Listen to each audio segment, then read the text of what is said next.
Alright, so let's see if we can do this, get this review sheet done here. So in this first problem here, we want to graph this rational function, the domain. I can't let x be 2, so my domain is all real numbers where x can never be 2. So this is also my vertical asymptote. So x equals 2. Notice it's an equation of a line, so I can draw it on my graph over here. I'm going to stay away from 2. Alright, my horizontal asymptote is from the relationship between these x's right here. These x's, they match. They have the same degree. So 3 over 1 is my horizontal asymptote. Alright, my y-intercept is very easy to find because I plug in 0 for x. If I plug 0 in for x right here, I get 0 plus 5 and 0 minus 2. So I get 5 over negative 2. Or negative 5 halves, which is negative 2.5. So right down here. Now the x-intercept, you can find it using the picture, or it's when the y value equals 0. So it's when the answer to this fraction equals 0. So a fraction equals 0 when the top of the fraction is 0. So when does 3x plus 5 equal 0? Well, at negative 5 over 3. Or you can get it from the graph or Desmos. So it's 1 2/3, right?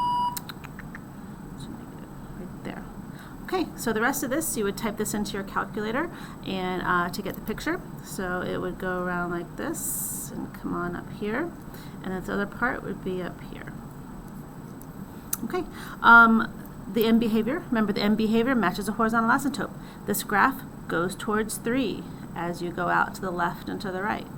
So 3 matches this guy right here.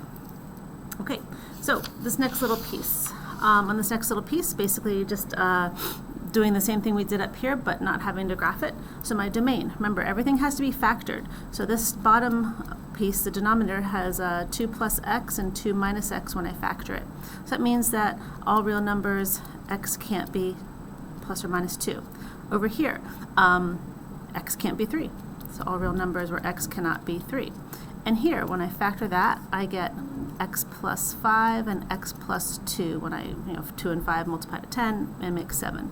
Up top, I can't forget to factor that because 3 comes out and I have x plus 5. So notice those 5s are going to cancel, x plus 5s are going to cancel, but that has nothing to do with my domain yet. All real numbers, x cannot be negative 5 and negative 2. All right, my vertical asymptotes. These are both my vertical asymptotes because nothing cancels. So x equals 2 and x equals negative 2. All right, also x equals 3 here, same as that. But here, these cancel, so that's going to go on to be a hole. I didn't ask you about the hole, but it's going to be a hole in the graph, so the only asymptote left is x equals negative 2. The horizontal asymptote. These x values, the degrees are the same, so I steal the numbers in front, 5 over negative 1. Here, these match, so 2 over 1. Here, x to the first next to the second. The degree on the top is smaller than the bottom, so I automatically say 0. Okay. All right, with this last piece here on this side, I have to factor everything first. These are perfect squares, so 2x plus 3 and 2x minus 3. Over here, 2 comes out, so 2 with x plus 2 in the parentheses. There's no flipping. On the bottom, though, these are going to take a little bit more work to factor. This guy, let's see, 2 times 3 is 6, and put a 5 down here. So I'm going to use 5 and 1. So remember that I have to divide it by 2, though. So this divides by 2, and that divides by 2. So my answer is 2x plus 5. And this one is 2x plus, no, hang on a second. Oh, I'm sorry. It was, what was it? 6.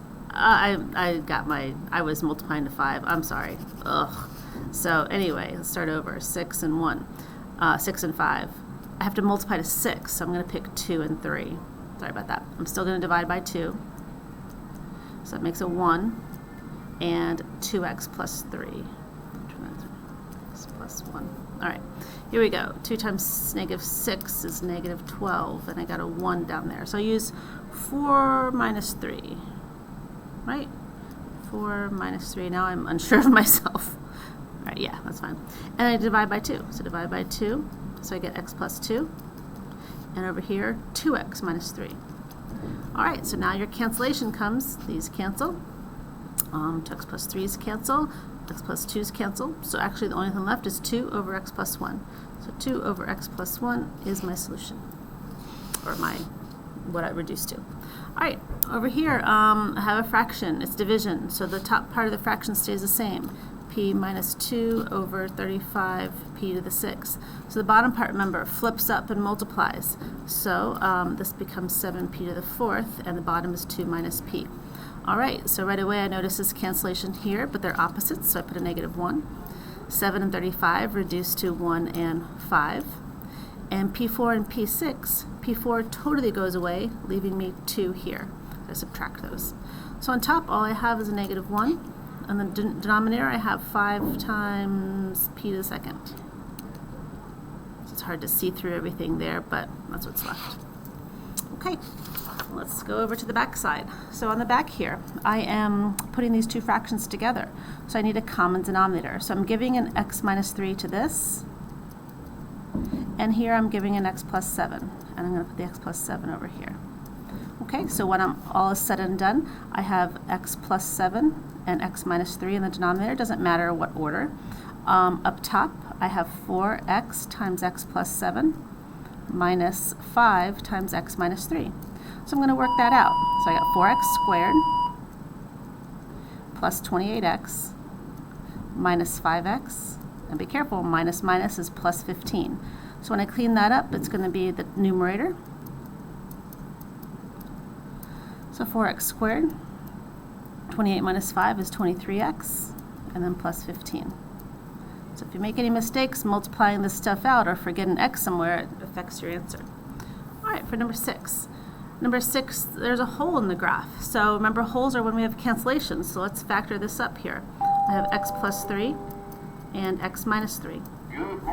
Multiplies to 12 and makes 7 would be minus 3 and minus 4. Right? So these cancel. So my function becomes x plus 3 and x minus 4. So that means there was a hole at positive 3. So the hole is at x equals 3. And if you want to find the exact coordinate of the hole, you take 3 and you plug it into the remaining piece. So 3 plus 3 is 6. 3 minus 4 is negative 1. So 6 over negative 1 is negative 6. And there's your hole. All right. Over here, number 7, solving. So you can think of this as doing like give x plus 1 to this guy and 3x plus 2 to that. Or you can think of it as like cross multiplying. So that's what I'm going to do. So 3 times here, let's see. So 3 times 3x plus 2, 2x times x minus 1. Okay, my excluded values, x cannot be 1, x cannot be negative 2/3. Alright, so let's multiply this out. I get 9x plus 6, I get 2x squared minus 2x. So I see x squared here, I'm going to have to factor. So I'm going to bring everything over there. So minus 9x. So that gets me 2x squared minus 11x. Now this 6 over here just needs to come over. So I'm taking away 6, but I'm just going to put it over there. All right, so let's go ahead and factor. I get negative 12, 2 times negative 6, and I get negative 11. So I'm going to use 12 and 1. Negative 12 plus 1. I have to divide them by 2. So my factors are 6, negative 6, x minus 6, and 2x plus 1. Alright, so remember I'm trying to produce solutions. So my solution set is 6 and negative 1/2. I just do a quick check. These do not match the excluded values, so I'm all set. Alright, number 8. An old problem. Gotta break this down. So 25 times 10. You could use anything, but I got 5 and 5, and 5 and 2. So I got a triple of 5. So I'm bringing a 5 out, leave some space for my variables. Put a 2 back in with my cube root.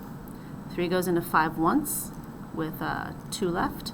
3 goes into 9 exactly 3 times. So there's my answer.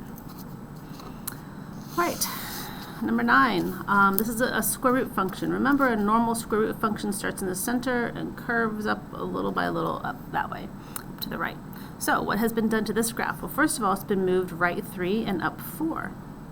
So that means that right 3 is going to be x minus 3, up 4, so plus 4, and it has a reflection because it's been flipped over, so negative.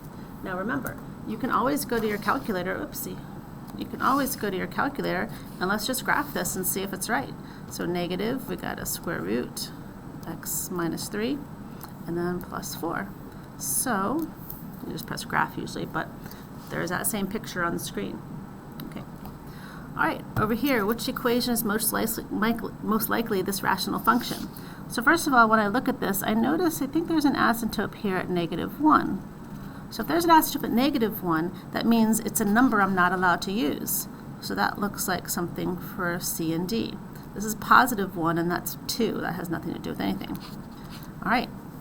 So next I notice the horizontal asymptote. Well, this horizontal asymptote looks like it's at 2. Okay? So these horizontal asymptotes are both at 2. So let's check another easy thing. Let's check the Y-intercept. When I plug 0 in, what do I get? So I plug 0 in here, I get 3/1. When I plug 0 in here, I get -3/1. So which one is the horizontal, the Y-intercept? So look, 0, -3, it's this guy right there. Now another alternative is to also go in my calculator. You could graph all 4, or you could just graph like this guy. And then what, x plus 1? So when I graph that, you see how it doesn't look like the picture. So if you graph letter D, it would be that same picture. Okay, all right, that's it. Good luck on your test.